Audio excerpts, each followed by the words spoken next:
Le Sénégal n'est ni dans le bassin du Congo, encore moins celui de l'Amazone. Au contraire, c'est un pays sahélien où les paysages végétaux portent en eux les stigmates d'un climat proche du semi-aride et de la folle action humaine.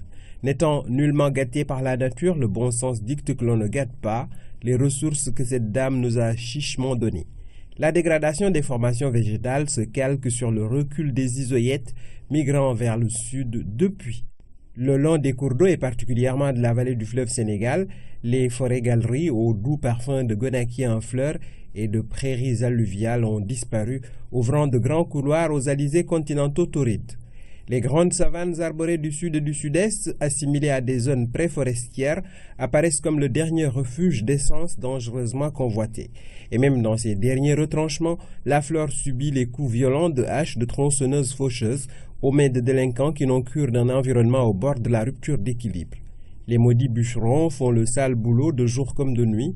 À eux, coupables les poches pleines, aux populations victimes les misères d'un espace dévasté, stérilisé. L'audace de ces bandes organisées qui n'hésitent pas à en découdre avec les forces de sécurité a de quoi inquiéter. Un tel trafic, ne nous y trompons pas, ne peut prospérer que s'il y a une zone de repli externe, des connivences et des complicités internes. Certaines sont identifiées, d'autres restent à établir.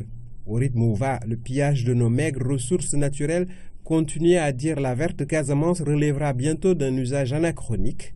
Il est venu le temps d'arrêter la saignée et de reverdir les immenses étendues saccagées pour que la sève du Vène et du Caïcédra ne se transforme pas en larmes et en regrets d'un paradis à jamais perdu.